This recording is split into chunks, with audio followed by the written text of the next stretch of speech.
يحكيوا على والي كان في اسكندرية في قديم الزمان، يقولوا له حسام الدين.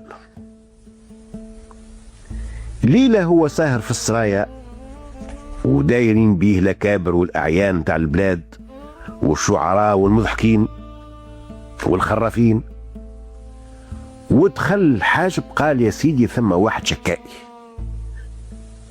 قال: شنو؟ توا جاي يشكي في الليل ما ينجمش الغدوة؟ قال له: يا سيدي هذا راهو جاري بلاد ويتبلحث في القاعة. قال: تعريت. قال: جيبوا.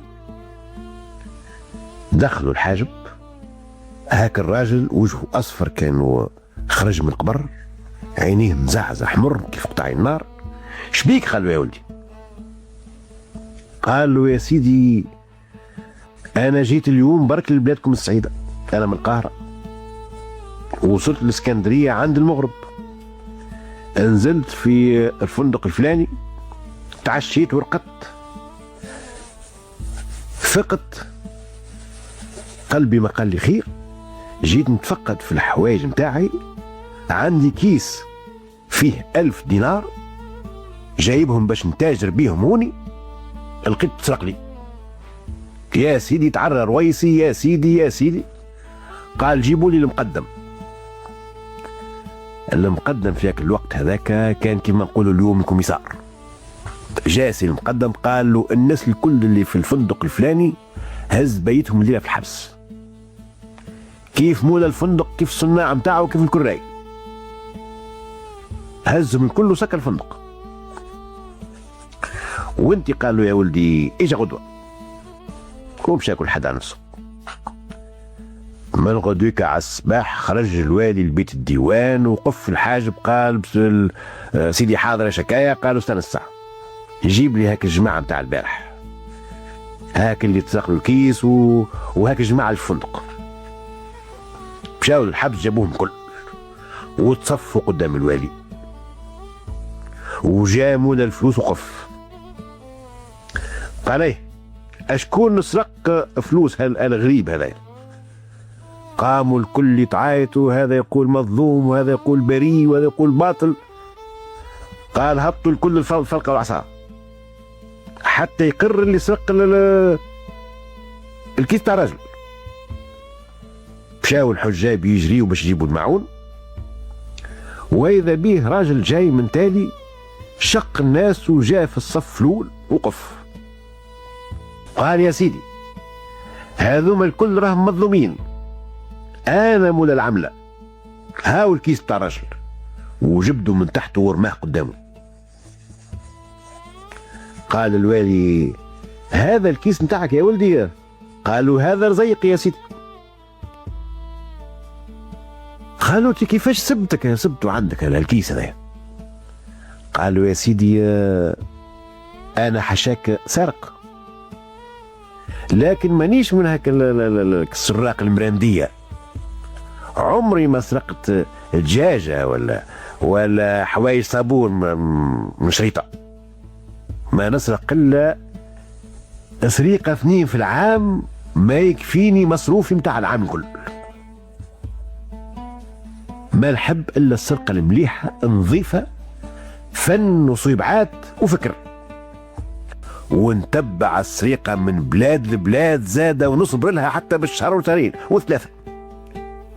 اما المره هذه هاو ربي قصر التعب. كيفاش؟ قالوا: اليوم جمعه كنت في القاهره في سوق الصرفيه، شفت هالسيد هذايا قعد قدام واحد صرافي وجبد خرج وصبوا قدامه فلوس فضه ونحاس، وبداو هو والصرافي يحسبوا ويرصفوا قدامه فوق الطويله الصغيره اللي قدام الصرافي، وصرفهم له لويزات كرتوشات، حطهم في كيس ورمى الكيس في الخرج نتاعو ومشى. تبعت جرته، نقول لك الحق، من زنقه لزنقه، من نهج لنهج، من سوق لسوق، وانا لاصق كيف ظلوا نتصدلوا في الضربه.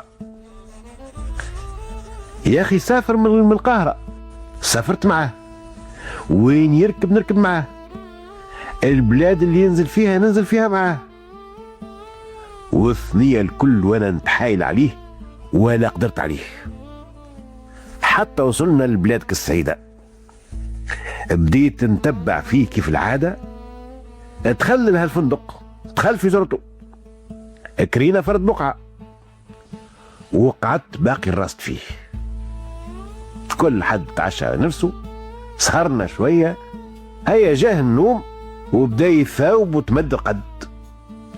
بديت نسمع في الشخير متاعه، وليت ارقدت انا وبديت نقرب له بشويه بشويه حتى لصقته، وجبت السكين قصيت له الخرج وجبت هالكيس هذا هكا، وطبس ومد يده.